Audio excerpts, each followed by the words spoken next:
नमस्कार दर्शकों, मैं हूं नाविका कुमार। आरएसएस प्रमुख मोहन भागवत ने देश में चल रहे मंदिर मस्जिद के विवादों पर एक बड़ी लकीर खींच दी है। उन्होंने कहा है कि ज्ञानवापी में हमारी श्रद्धा है, लेकिन हर मस्जिद में शिवलिंग क्यों देखा जाए? आप उनके शब्दों पर गौर जरूर कीजिएगा। उन्होंने कहा है, हर मस्जिद में शिवलिंग क्यों देखना? पहले आप उनका ये बयान सुनिए, फिर पब्लिक के सवाल क्या उठ रहे हैं ये आपको बताती हूं। ठीक है, प्रतीकात्मक कुछ हमारी विशेष श्रद्धा थी, ऐसे स्थानों के बारे में हमने कहा, लेकिन रोज एक मामला निकालना नया, ये भी नहीं करना चाहिए। हमको झगड़ा क्यों बढ़ाना है? ज्ञानवापी के बारे में हमारी कुछ श्रद्धाएं हैं, परंपरा से चलती आई, हम कर रहे, ठीक है, परंतु हर मस्जिद में शिवलिंग क्यों देखना? अरे भाई, वो भी एक पूजा है, ठीक है, बाहर से आई है, लेकिन जिन्होंने अपनाई है वो मुसलमान, वो बाहर से संबंध नहीं रखते, ये उनको भी समझना चाहिए। यद्यपि पूजा उनकी उधर की है, उसमें वो रहना चाहते तो अच्छी बात है, हमारे यहाँ किसी पूजा का विरोध नहीं, सबकी मान्यता और सबके प्रति पवित्रता की भावना है, परंतु पूजा वहां की होने के बाद भी वंशज वो हमारे प्राचीन सनातन काल से चलते आए ऋषि मुनि राजा क्षत्रियों के पूर्वज है, वंशज है। मोहन भागवत ने ये बातें तब कही जब ज्ञानवापी का मुद्दा वहां हुए सर्वे के बाद सुर्खियों में आया है। सामने आए वीडियो में दिख रही काली गोलाकार आकृति को हिंदू पक्ष शिवलिंग कह रहा है, लेकिन आरएसएस प्रमुख किसी और मंदिर आंदोलन पर फुल स्टॉप भी लगा रहे हैं। सवाल पब्लिक का आज ये है कि क्या मोहन भागवत ने हिंदुत्व की बाउंड्री आज तय कर दी है? और क्या मोहन भागवत का ये बयान हिंदू और मुस्लिम हर तरफ के कट्टरवादियों के खिलाफ एक हंटर जैसा है? काशी मथुरा बाकी, लेकिन क्या अब और नहीं कोई झांकी? यही है सवाल पब्लिक का।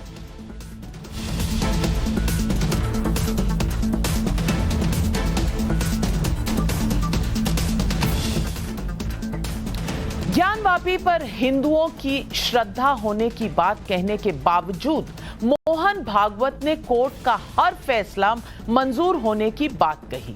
मोहन भागवत के बयान पर तरह तरह की प्रतिक्रियाएं आई हैं।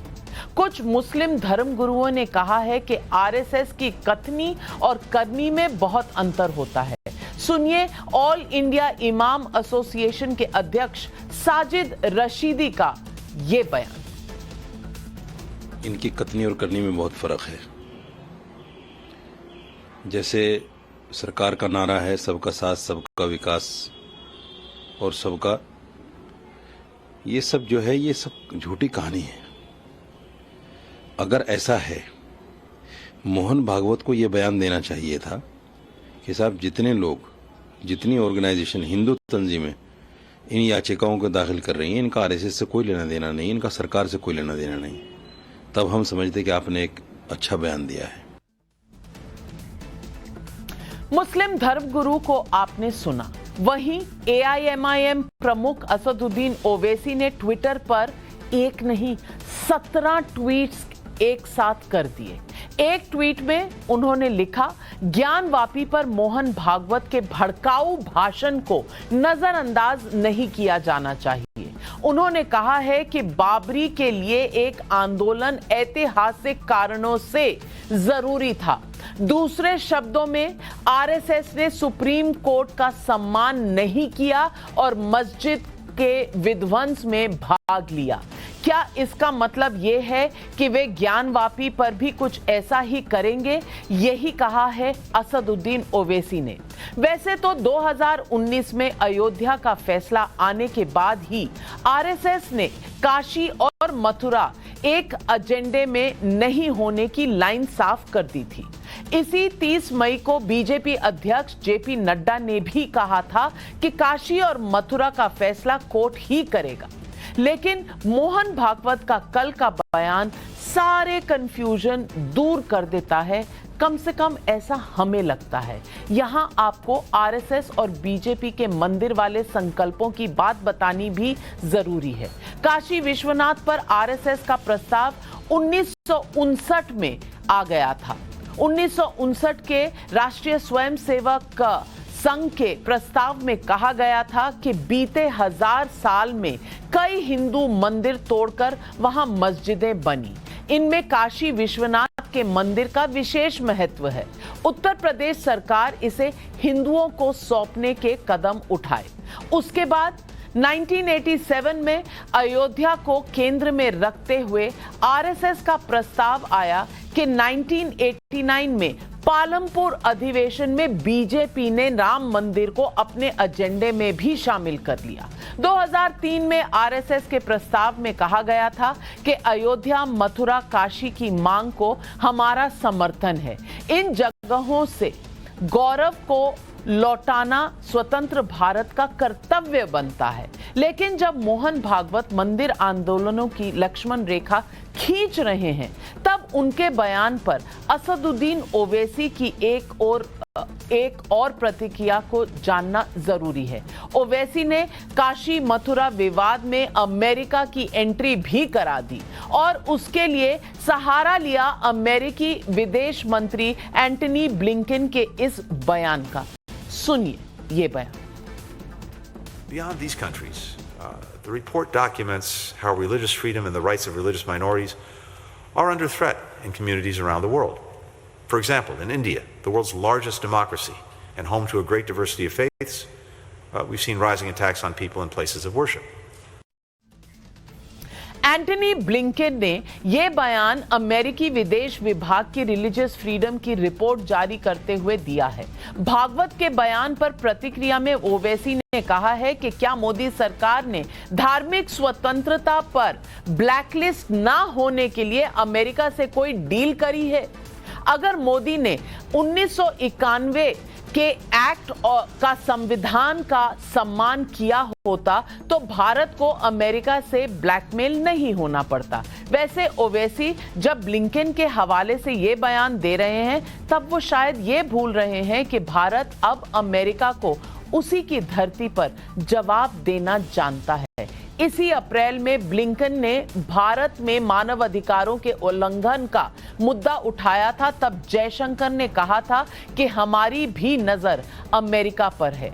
तो आज दर्शकों, सवाल पब्लिक का यही उठता है, क्या मोहन भागवत ने काशी मथुरा पर हिंदुत्व की लक्ष्मण रेखा खींच दी है? सवाल नंबर 2, मंदिर मस्जिद पर भागवत का स्टैंड ओवैसी जैसे नेताओं को नहीं पच रहा? और सवाल नंबर 3, पूजा स्थल कानून पर अमेरिकी धौंस देकर मुस्लिम कार्ड क्यों खेला जा रहा है? आज यही है सवाल पब्लिक के, और इन सवालों के जवाब देने के लिए हमारे साथ जुड़ रहे हैं अनुराग भदौरिया, प्रवक्ता हैं समाजवादी पार्टी के, शोएब जमाई अध्यक्ष इंडियन मुस्लिम फेडरेशन के, अवनीजेश अवस्थी राजनीतिक विश्लेषक, पवन राव अंबेडकर प्रवक्ता हैं AIMIM के, और सबसे पहले मैं सवाल पूछना चाहूंगी बीजेपी के प्रवक्ता शहजाद पूनावाला जी से। शहजाद पूनावाला जी, मैं पूछना चाहती हूं, ओवैसी जी इतने चिंतित क्यों हैं? 17 ट्वीट एक साथ। रशीदी जी कह रहे हैं कि कथनी करनी में इनका अंतर है। मैं पूछना चाहती हूं, जब लक्ष्मण रेखा तय हो रही है और कहा जा रहा है कि हर मस्जिद में शिवलिंग ढूंढना बिल्कुल सही नहीं है, तो ये तो सही बात कही जा रही है, क्यों ओवैसी जी को इससे आपत्ति है? देखिए, गत 100 वर्षों से आरएसएस जो है वो राष्ट्र निर्माण और सांस्कृतिक पुनर्जीवन के लिए काम कर रही है, लगातार काम कर रही है। और इसीलिए आज जो आदरणीय सरसंघचालक जी का बयान भी है, उनके बयान में ये प्रतीत होता है कि वो संवाद चाहते हैं, ना कि विवाद। वो कंसेंसस चाहते हैं, ना कि कॉन्फ्रंटेशन।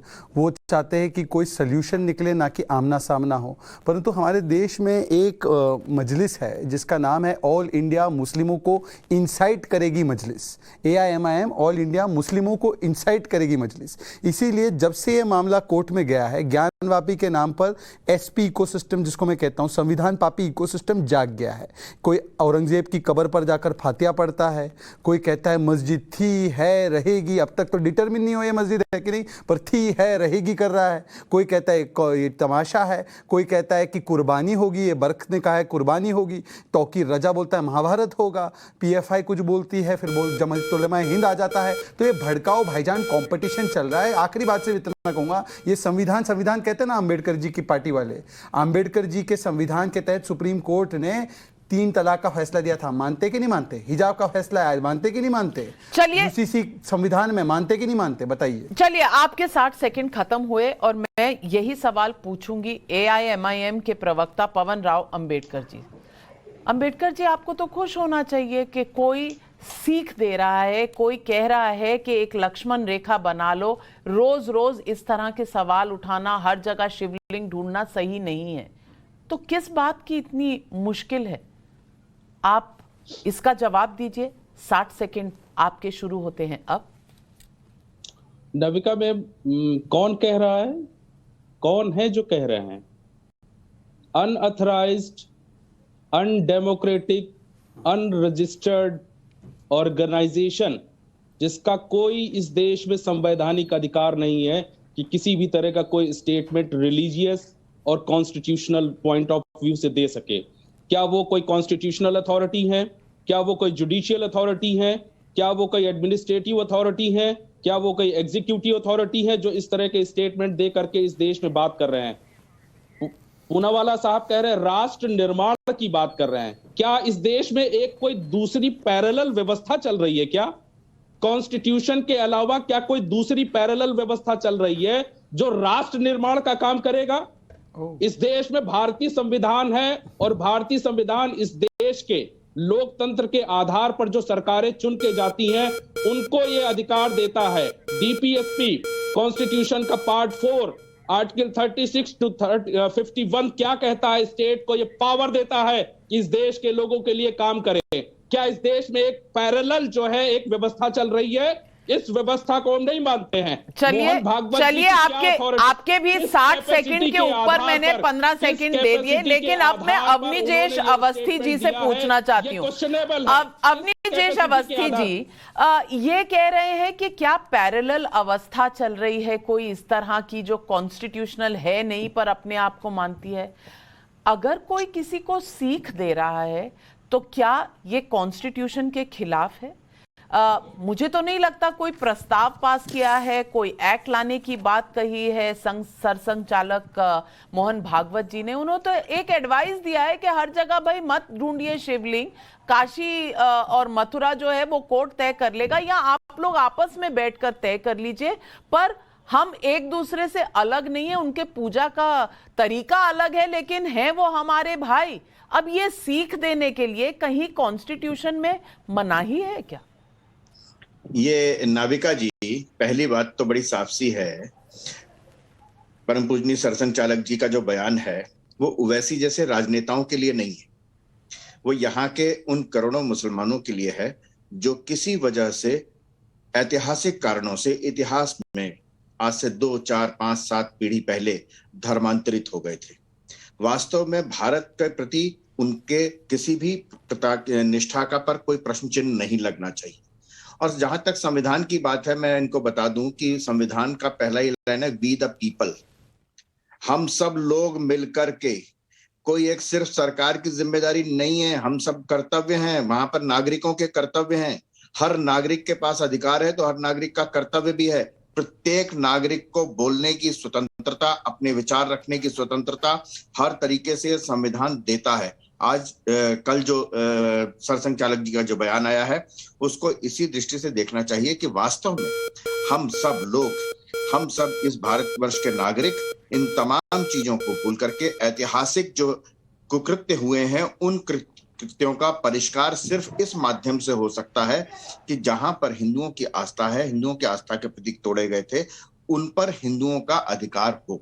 लेकिन इसमें भी लक्ष्मण रेखा बनाई गई है। तो शोएब जमाई जी, मैं आपसे पूछना चाहती हूं, आपत्ति क्या है?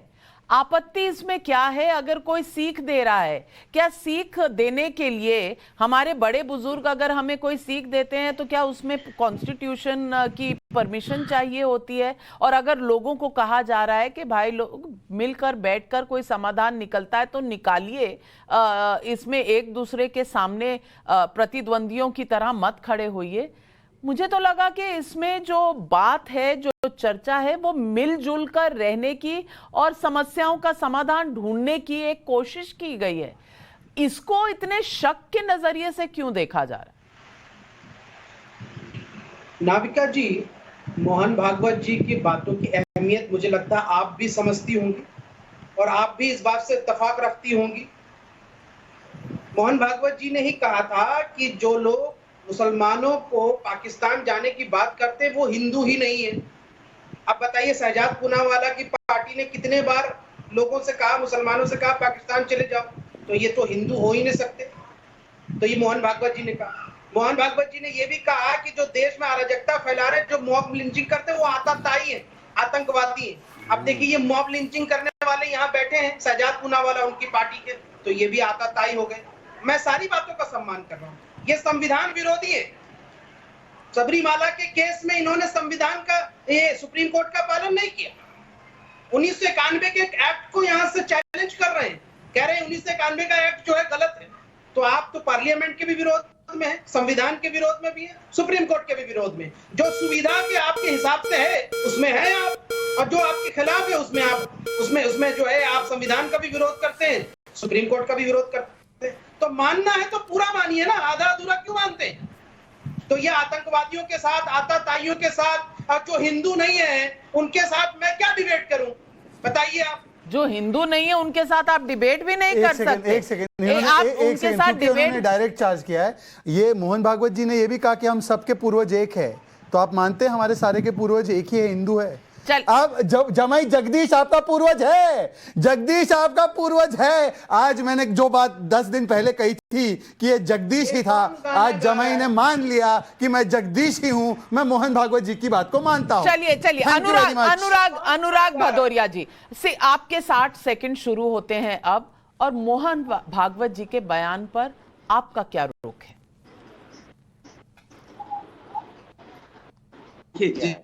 सवाल यह है कि उनको बयान देने की वजह से भारतीय जनता पार्टी के नेताओं को बुलाना चाहिए, भारतीय जनता पार्टी के प्रवक्ताओं को बुलाना चाहिए। भाई, आप समाज के अंदर में जो नफरत की राजनीति बोलते हो सुबह से लेकर शाम तक, और जिस तरह से समाज को तोड़ने की बात करते हो, ये तोड़ना बंद करना चाहिए।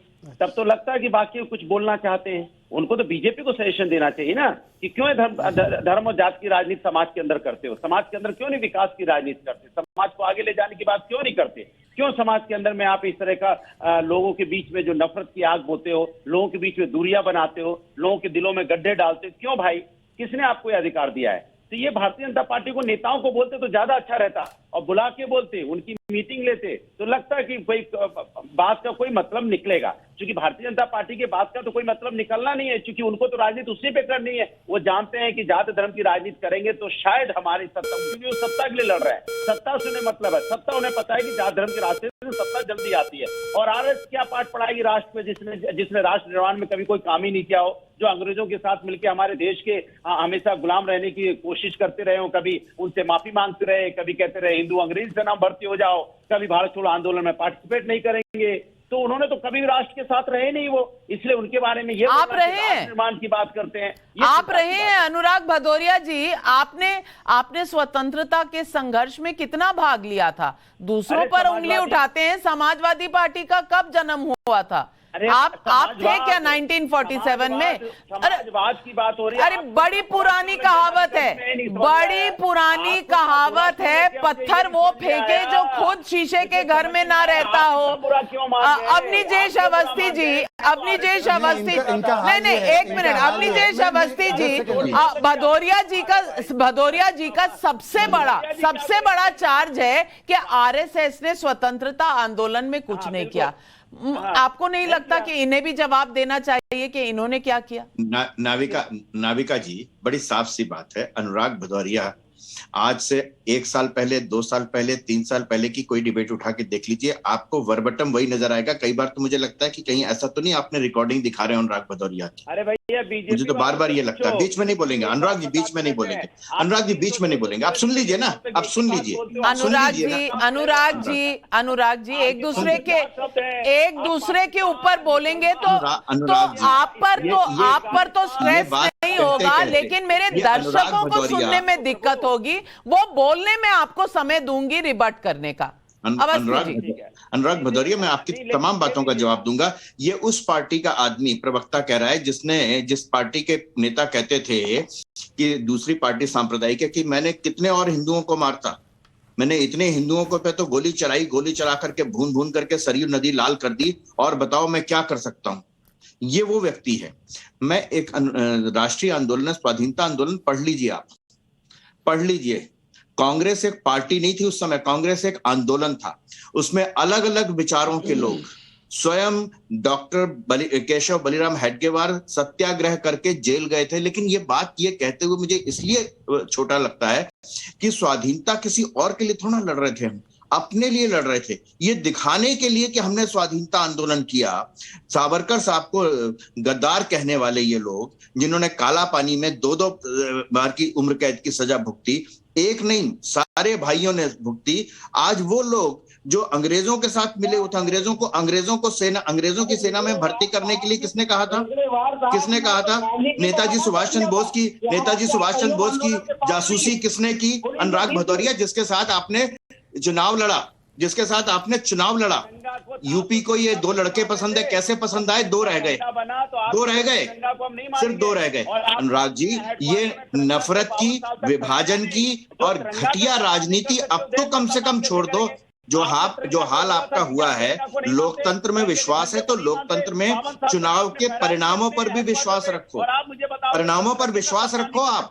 जो आपका हाल हुआ है लखनऊ में, उसको आप, मैं 1 मिनट शहजाद जी, आपके पास आने से पहले मैं अंबेडकर राव जी से पूछना चाहती हूँ। अंबेडकर राव जी, अगर कोई अच्छी बात कर रहा हो तो उन्होंने ये तो नहीं कहा कि बीजेपी वालों तुम कान बंद कर लो, क्योंकि मैं तुम्हें जो बुलाऊंगा तो अकेले में। उन्होंने एक मंच से कहा। आप तो बीच में बोलते रहे ना अनुराग जी, आप तो बीच में बोलते रहे। तय ये हुआ था कि अगर आप डिस्टर्ब नहीं करेंगे तो मैं आपको समय दूंगी, लेकिन आप तो बीच में लगातार बोलते रहे। अब आपको अलग समय क्यों चाहिए? नाविका जी, आप तो संविधान का सम्मान करती हैं, विपक्ष को मौका दीजिए। नाविका जी, नहीं तो विपक्ष नाविका जी सुन लीजिए, बात कह ले। नहीं, आप तो बात हमेशा बीच में ही बोलते हैं, आपको अलग से बोलने की आदत ही नहीं है। बीच में आप तो किसी और को बोलने नहीं देते। अब मैं अब सम्माननीय अंबेडकर जी से पूछ रही हूँ, और उनसे पूछकर आपके पास भी आऊंगी, बशर्ते कि आप दूसरों को इंटरप्ट ना करें। लेकिन अंबेडकर जी, मैं आपसे पूछ रही हूँ, कोई अगर अच्छी बात कहे, लक्ष्मण रेखा बनाए, कहे, सीख दे किसी को, तो उसमें दिक्कत क्या है? और ऊपर से एंटनी ब्लिंकन बीच में ले आ रहे हैं। आपको पता है अमेरिका में रोज शूट आउट हो रहे हैं, गन लेकर लोग घूम रहे हैं, 19 बच्चों को मार दे रहे हैं, टीचरों को मार दे रहे हैं। ब्लिंकन साहब से वो पूछना चाहिए कि ब्लिंकन साहब का सर्टिफिकेट अब भारत यहां पर बैठकर लेने लग जाएगा, और ओवैसी जी उस पर अपना 17 ट्वीट करेंगे और छाती पीटने लग जाएंगे। ये कहां का तर्क हुआ? मैम, आपने ओपनिंग में, आपने जब अपना स्टेटमेंट ओपनिंग किया था तो बहुत अच्छी बात कही थी, हर शब्द को गौर से सुनिएगा, आपने ये कहा। तो अब मैं आपको हर शब्द गौर से सुनाता हूं। माननीय मोहन भागवत जी ने क्या कहा। माननीय मोहन भागवत जी कहते क्या है? ज्ञान वापी का मुद्दा चल रहा है, अब ये ऐसे मुद्दे हैं, इतिहास तो है, उसे हम बदल नहीं सकते, उसको हमने नहीं बनाया। ना आज के अपने आप को हिंदू कहलाने वालों ने, आप इस स्टेटमेंट सुनिए, ना आज के अपने आप को हिंदू कहलाने वालों ने, अपने आप को हिंदू कहलाने वालों ने, गौर से ये शब्द सुनिएगा, उस समय यह घटना घटी, इस्लाम बाहर से आया, और आक्रमण में देव स्थानों को तोड़ा गया, हजारों मंदिर तोड़े गए, लेकिन उनमें से कुछ विशेष है। पहला स्टेटमेंट। दूसरा सुनिए, बाबर और औरंगजेब आक्रांता हैं। आज मैं पुस्तकें फिर से मैंने अपनी पुरानी निकाली और पढ़ रहा था बहुत अच्छे ढंग से। पहली पुस्तक आपको मैं दिखाऊंगा, श्रीमद गोस्वामी तुलसीदास कृत रामचरितमानस रामायण। इस पुस्तक में कहीं पर भी हिंदू शब्द का इस्तेमाल नहीं है। पहली चीज, पहले जो स्टेटमेंट मोहन भागवत देश साहब में ने कोई कहा, हिंदू है ही नहीं। अब सुन तो लीजिए, इस देश में कोई, मैं इसका जवाब देता हूं। अरे सुनो अम्बेडकर जी, अम्बेडकर जी इसका जवाब ले लो। अरे अब सुनिए, संविधान में शेरवानी भी नहीं लिखी है, पहनते हो ना रोज। बीच में मत आइए। संविधान में टोपी और शेरवानी का भी जिक्र नहीं है। सुन लीजिए पहले। अरे संविधान में शेरवानी टोपी कहाँ लिखा है दोस्त? बाबर, वो तो रोज पहनोगे। बाबर और औरंगजेब संविधान में शेरवानी टोपी कहाँ लिखा है? के रूप में आए। नहीं, संविधान में शेरवानी टोपी कहाँ लिखा है? सुन लीजिए ना, सुन लीजिए, फैक्ट दिखा रहे हैं, फैक्ट का सम्मान है, वो किताबें दिखा रहे हैं, सुन लेते हैं। मोहन भागवत जी के स्टेटमेंट को ही कह रहा हूँ। प्लीज जी। मोहन भागवत जी ने कहा बाबर और औरंगजेब आक्रांता के रूप में आए। क्या ये इस देश का इतिहास से इस्लामिक तक जाएगा? हमें पीछे जाना पड़ेगा। आप नहीं मानते पार्टीशन और पाकिस्तान इस किताब में अम्बेडकर जी ने लिखा है। पाकिस्तान और द पार्टीशन ऑफ इंडिया में अम्बेडकर जी ने लिखा है। मेरा भाषण को अब सुन लीजिए ना, पूरी बात तो सुनिए। जी जी, एक मिनट, उन्हें पूरा कह दीजिए, आप एक एक करके जवाब दे दीजिएगा, पूरा समय दूंगी। हाँ, नहीं, अम्बेडकर जी आपको लगता है औरंगजेब हमारे भाई थे, हमारे साथ रहते थे? स्टेटमेंट का मैं क्लेरिफिकेशन दे रहा हूं, सुन तो लीजिए मैडम, एकदम साफ साफ जी। आक्रांताओं की बात करेंगे तो हमें आदरणीय बाल गंगाधर तिलक साहब की भी बारे में उन्होंने जो पुस्तकें लिखी उसको भी पढ़ना चाहिए। इस देश में आक्रांता के रूप में कौन आए? और माननीय मोहन भागवत साहब की एक लाइन और मैं पढ़ता हूं, 9 नवंबर को कह दिया कि एक राम जन्मभूमि का आंदोलन था जिसमें हमने अपनी प्रकृति के विरुद्ध किसी ऐतिहासिक कारण से उस समय की परिस्थितियों में सम्मिलित हुए, हमने उस काम को पूरा किया। कौन सा काम पूरा किया? इस देश में मस्जिद को ढहाने का काम पूरा किया गया। पहले यह डिसाइड हो जाए कि अयोध्या में राम मंदिर जो बन रहा है वो सुप्रीम कोर्ट के आदेश के आधार पर बन रहा है या आरएसएस के जो कार्य किए गए हैं। आपका पॉइंट क्या है अम्बेडकर जी? आपका पॉइंट क्या? आपका कहना है कि औरंगजेब भाई था, इस देश में जन्मा था और बाल गंगाधर तिलक यहाँ नहीं जन्मे थे। क्या आप ये कहना चाह रहे हैं? की बात कर रहे हैं ना मुगलों की बात कर रहे हैं? नहीं, आप बात फिर क्या कर रहे हैं? आप इस देश का इतिहास 700 साल पुराना नहीं, 3500 साल पहले जाना पड़ेगा, जहां सप्त सैंधों में आक्रमण हुए, हड़प्पा और मोहनजोदड़ो को किस तरह से उस भव्य ऐतिहासिक चीजों को ढाया गया, हमें वहां पर भी जाना पड़ेगा। किस तरह से अन्य स्थलों को तोड़ा गया, वहां पर भी जाना पड़ेगा। चलिए, सवाल आपसे है शहजाद पूनावाला कि आप सिर्फ औरंगजेब तक अटक गए हैं, मोहनजोदारो, हड़प्पन सिविलाइजेशन वो भी तो ढाए गए थे। किसी भी नाविका मैं जवाब दूंगा। मैं आऊंगी आपके पास। किसी भी व्यक्ति ने कभी दारा सिखों को कोई बुरी बात नहीं कही, किसी भी व्यक्ति ने बहादुर शाह जफर का अपमान कभी नहीं किया। अब यहाँ पे बैठे हैं हमारे अवनीजेश जी, वो बताएंगे, उस्ताद बिस्मिल्लाह खान हो, रास खान हो, बता रहे थे दूसरी डिबेट में भी, चाहे वो लेफ्टिनेंट उमर फयाज हो, चाहे वो राइफलमैन औरंगजेब हो, हम सब उसका सम्मान करते हैं। परंतु ये अरे देखिए, बीच में बोलना है, अगर डिबेट इस प्रकार से करनी है नाविका जी, अम्बेडकर जी आप 3 मिनट तक बोलते रहे, जवाब उठाते रहे, अब आप सुन लीजिए, आप प्लीज सुन लीजिए जी। यहाँ पे एक रिकॉर्ड स्थापित है कि मैं 10 सेकंड से ज्यादा कभी नहीं बोल पाया हूं, और यहाँ पे मैं इतना ही पूछना चाहता हूं कि औरंगजेब देखो, आपका निकाह हुआ है क्या एमआईएम के साथ? ये समाजवादी हरा कुर्ता जो है, तो चुप करके सुनिए, चुप करके सुनिए। आपका निकाह है तो बता दीजिए, वरना पीछे एक दूसरे को गाली देते हो, यहाँ पे आके ताली बजवाते हो। अब सुन लीजिए, अब या तो इनका मुद्दे की बात बताइए, मुद्दे की बात बताइए। औरंगजेब पर हम क्यों रुकते हैं? हम क्यों नहीं जाते हड़प्पन और मोहनजोदारो सिविलाइजेशंस पर? हड़प्पन और मोहनजोदारो सिविलाइजेशन में जाके गए, वो तो हमारा ही है, उसमें कोई दुख, उसमें कोई विषय है डिबेट का। परंतु मुझे एक बात बताओ, अब फिर से बोल पड़े बीच में, सुनने की क्षमता कम है क्या? लाउड स्पीकर के बिना सुनाई नहीं देता क्या आपको? अब सुन लीजिए कान खोल के, पढ़िए। हाँ, कान खोल के सुनिए। पाकिस्तान, कान नहीं, किताब आंखें खोल करके देख लीजिए, कान नहीं खोलना, मैं कान खोल कर और दिमाग खोल करके बैठा हूं। अच्छा, ये किताब के बाद पढ़िए, ये किताब के बाद एक दूसरी किताब उठाना, पार्टीशन। उसी हिस्ट्री पर तो पूरा विवाद है अम्बेडकर जी। आप सवाल खड़े करते हैं, जवाब देने नहीं देंगे। इस तरह तो बहस और डिबेट हो नहीं सकती अम्बेडकर जी। मैं माफी चाहूंगी, अगर आप बोलने की इजाजत ही नहीं देंगे तो मुझे फेडर डाउन करना पड़ेगा और कोई तरीका नहीं बचता मेरे लिए। मैं करना नहीं चाहती, मजबूर मत करिए मुझे। जी, आपके पास है 45 सेकंड।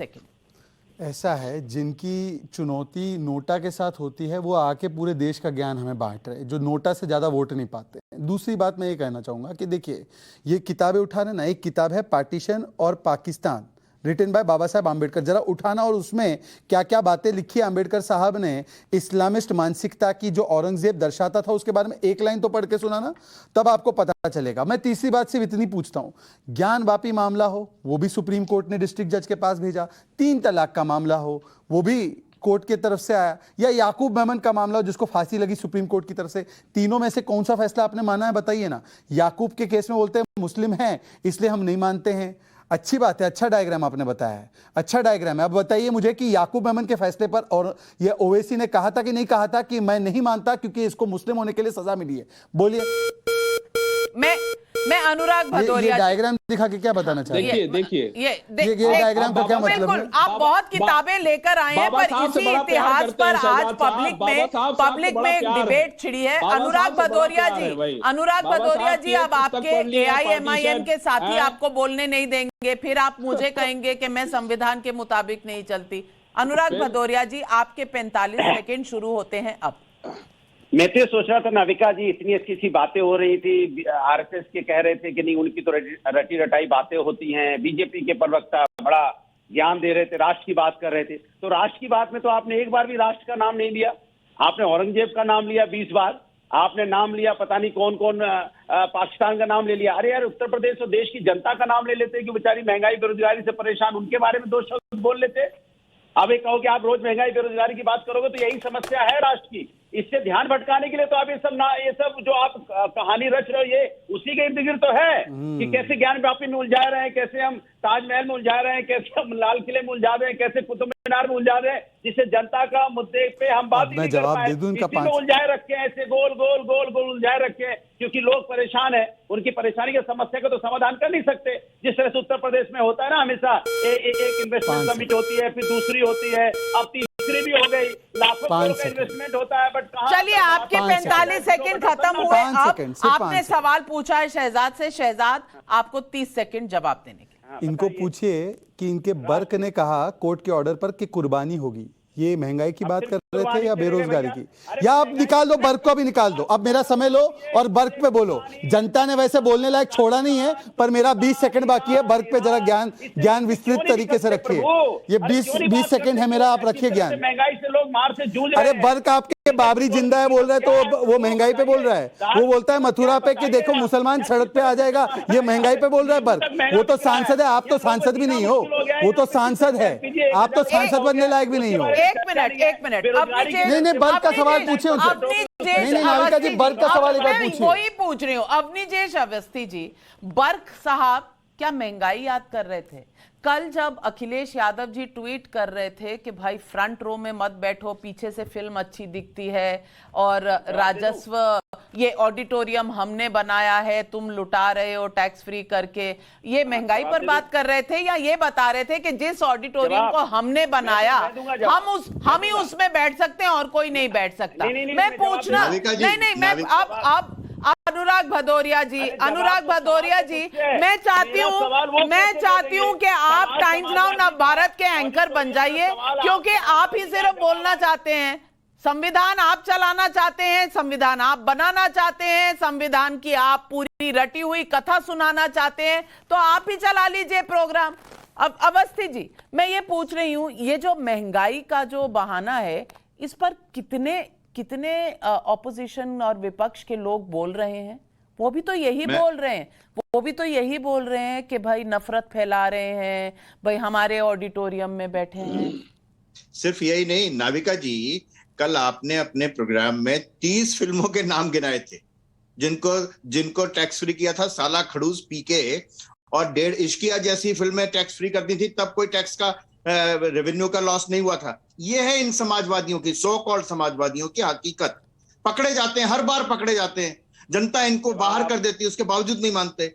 दूसरी बात, अम्बेडकर जी के, मैं सुन लीजिए, अब देखिए अनुराग जी, साला खड़ूस को क्यों टैक्स फ्री किया था, इसका जवाब लेके आना कल। जनता ने जवाब दे दिया आपको, अखिलेश यादव से जनता ने जवाब दे दिया। चुप करके बैठो, टोटी चोरी करते थे आप। मैं सबके फेडर डाउन कर रही हूँ। राजस्व का बात कर रहे हैं, अवस्थी जी का पर ये टोटी चोर राजस्व चोरी की बात कर रहे हैं। टोटी चोर, एक मिनट, टोटी चोर, एक मिनट, सबके फेडर डाउन। अवस्थी जी का 30 सेकंड का समय है, 30 सेकंड अवस्थी जी बोलेंगे और किसी की आवाज नहीं है। मैं ये अंबेडकर जी को एक जवाब दे दूं कि बड़ी सारी किताबें लेके आए थे। एक शहजाद ने किताब सामने रखी थी, पाकिस्तान और विभाजन, उसको जरूर पढ़ लीजिएगा अंबेडकर साहब। संस्कृत भाषा को राष्ट्रभाषा बनाने की बात की थी अंबेडकर साहब ने, उस पर भी जरा बोलिएगा जरूर। आज डिमांड करिए कि संस्कृत को राष्ट्रभाषा बनाना चाहिए। नंबर 3 बात, आपको एक बात बता दूं, हिंदू शब्द का प्रयोग ऋग्वेद में, देखिए बीच में मत बोलिए, ऋग्वेद में हिंदू शब्द का प्रयोग है। हिंदू आपके कहने से कोई हिंदू नहीं हुआ। तीसरी बात, अगली बात सुन लीजिए कि रामचरितमानस जिस युग की कथा कह रहा था, त्रेता में, उस समय सिर्फ हिंदू ही थे और कहीं से आए नहीं थे, तब तक जन्म भी नहीं हुआ था। चौथी बात, अगली बात सुन लीजिए, आप एक बात बड़ी साफ से सुन लीजिए अंबेडकर जी, जो बार बार आप कहते हैं कि हड़प्पा और मोहनजोदड़ो के बारे में इतिहास के तथ्य जान लीजिए। उस सभ्यता का नाश किसी भी संघर्ष के कारण नहीं हुआ, प्राकृतिक कारणों से। जिस तरीके से अयोध्या, द्वारका, बेट द्वारका समुद्र में डूबी, ठीक उन्हीं कारणों से हड़प्पा और मोहनजोदड़ो की सभ्यता का नाश हुआ, ह्रास हुआ। देश में अभी तक का फैक्ट तो यही है, आगे कुछ और आ जाए तो हमें पता नहीं, लेकिन अभी तक का फैक्ट यही है। लेकिन पब्लिक के सवाल आ रहे हैं और जमाई जी आप बिल्कुल बिल्कुल चिंतित ना हो, क्योंकि मुझे पूरी उम्मीद है कि पब्लिक सवाल जो पूछेगी उनका जवाब आप ही देंगे।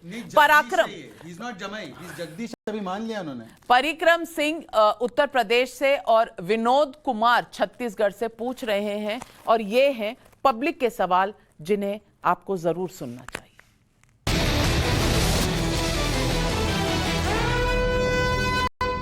आरएसएस चीफ ने मंदिर आंदोलनों पे फुल स्टॉप लगा दिया है, क्या राष्ट्रवादी मुसलमान अब खुश हैं? मेरा सवाल है कि मोहन भागवत कह रहे हैं कि हर जगह शिवलिंग ढूंढना क्यों पड़ रहा है, तो ये तो आग आरएसएस का लगाया हुआ है, इसे हिंदू संगठन न माने तो क्या करेंगे?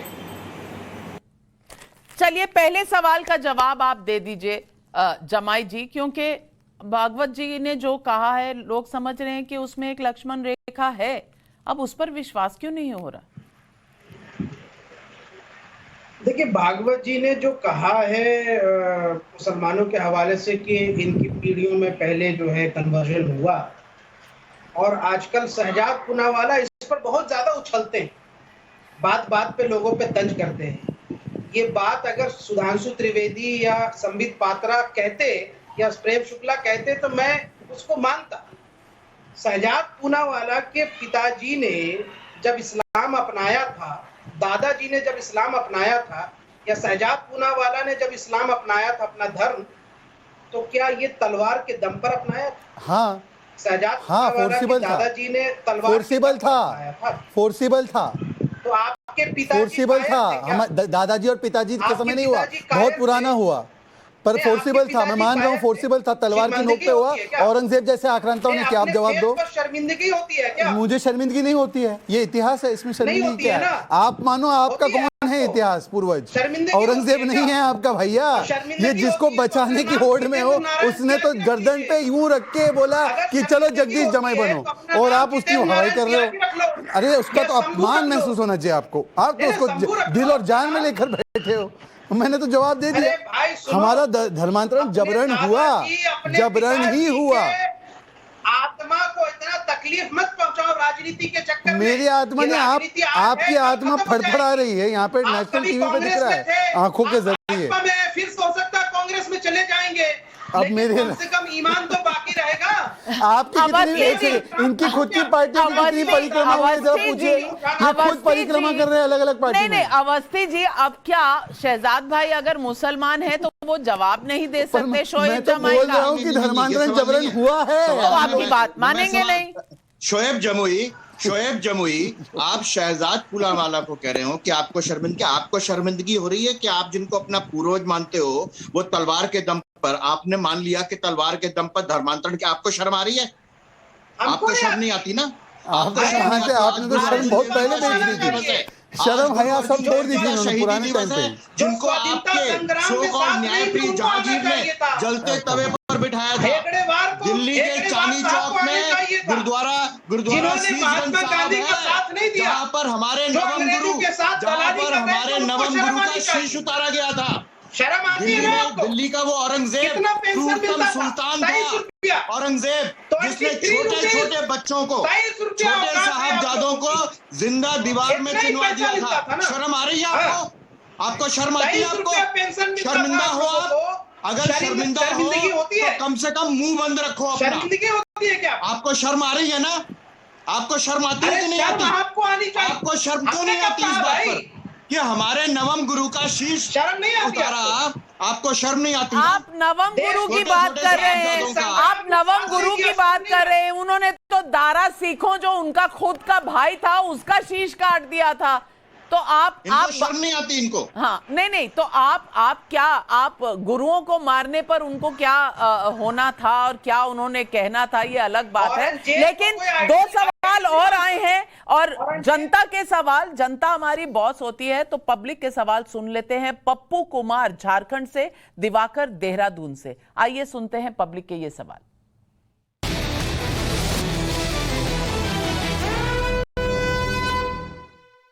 मोहन भागवत बताएं कि वह कौन सा वो तोड़ा हुआ मंदिर है जहां हिंदुओं की आस्था नहीं है?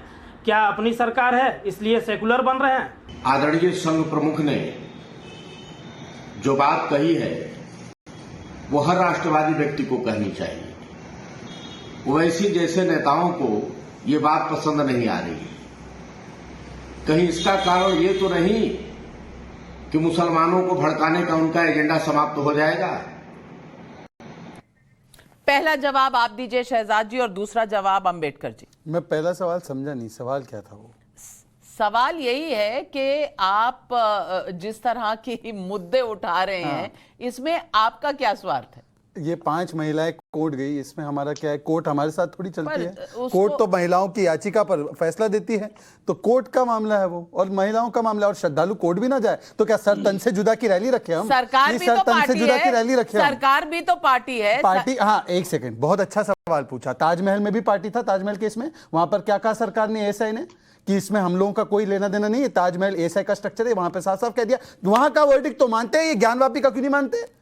ये नहीं चलेगा। देखिए ऐसा है, ये बिलबिलाते रहे जितना बिलबिलाना है, कोर्ट के माध्यम से जा रहा है। यहां पर कोई ऐसा व्यक्ति नहीं, अवनीजेश अवस्थी 350 वर्ष से प्रतीक्षा कर रहा है।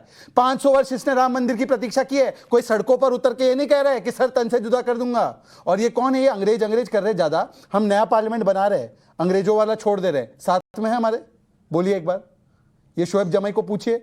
हम तो नया भारत का आत्मनिर्भर पार्लियामेंट बना रहे हैं। बोलो एक साथ, हम नव भारत का बदलेगा भारत, नव भारत का आत्मनिर्भर पार्लियामेंट बन रहा है। बोलो साथ में इसके। और बोलो अच्छा है कि हम अम्बेडकर जी, पहले आपसे पूछती हूँ क्योंकि पब्लिक का सवाल था कि क्या हाँ, इनको लाउड स्पीकर के अलावा सुनाई नहीं देता। लाउड स्पीकर ही चाहिए इनको लाउड स्पीकर के अलावा इनका इनकमिंग बैंड। क्या सुनाई नहीं दिया जमाई साहब? क्या सुनाई नहीं दिया? ऑडियो खराब है, लॉजिक नहीं सुनाई देता इनको लॉजिक नहीं, सिर्फ फतवे सुनाई देते हैं। शंभू जी, मैं आपका सवाल सुन लिया, मैं जवाब दे रहा हूं। शंभू तो बहुत अच्छा नाम है, शंभू तो इतना पाक और अच्छा नाम है भाई, इसमें क्या बुराई है? हम तो शंभू भी है, हम शहजाद भी है, पर आप तो मानने को तैयार नहीं कि आपके साथ क्या हुआ 500 साल पहले। आपको कैसे जगदीश से जमाई बनाया गया, उसका वर्णन मैं नेशनल टीवी पे नहीं करूंगा।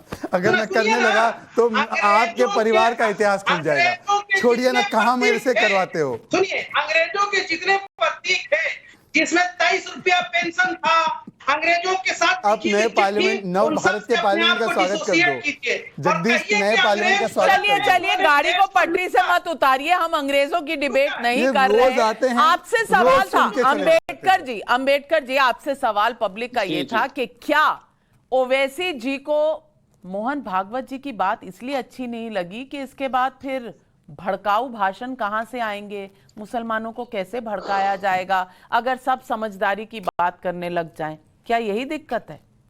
नहीं, मैं देखिए एकदम पॉइंट टू पॉइंट आदरणीय मोहन भागवत साहब के स्टेटमेंट को ही लेकर के कहता हूं, हमने उस काम को पूरा किया, अब हमको कोई आंदोलन वगैरह करना नहीं है,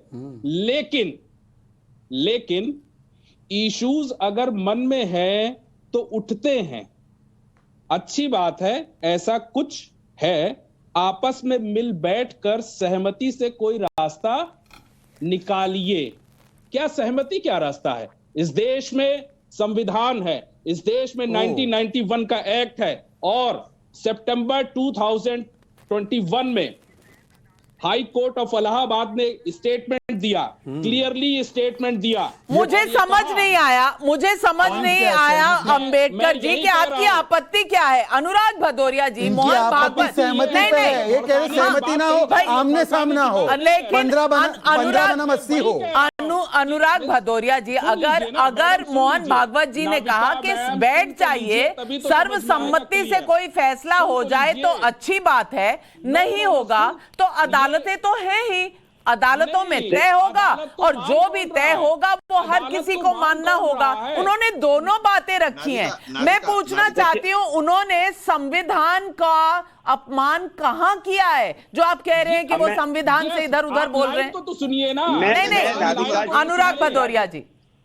नाविका जी, मुझे अभी सुनने को मिला शहजाद पूनावाला बोले कि मुझे शर्म की बात हो रही थी। मुझे शर्म आती है, इन लोगों को आती हो ना आती हो, शहजाद पूनावाला को ना आए, आरएसएस के लोग बैठे उन्हें ना आए, और नाविका जी और लोग आपकी हाथ पर हमें क्यों शर्म आएगी? आपको शर्माना चाहिए। यूपी की जनता ने जो हरा हरा कर दिया लाल को, पीट पीट कर चुनाव में हरा भरा कर दिया है, आपको शर्म आए? मुझे तुम्हें शर्म आती है ना आती हो? मुझे शर्म आती है कि हमारे अपने खून को पीट के मार डाला कि समझ के वो मुस्लिम है। ये हमें शर्म तब नहीं आई थी, तब नहीं आई थी जब कार सेवकों को मारा था। नहीं, हिंदुओं के नहीं, एक सेकंड, राम भक्तों पर गोलियां चलाने समय आपको शर्म आई थी कि नहीं आई थी? बात कर रहे हो आपने, कोविड काल में हमारे साथी मर गए यहाँ पे, तुम कहते हो कोई नहीं मरा, लाखों लोगों की मौत होगी, कहते कोई नहीं मरा।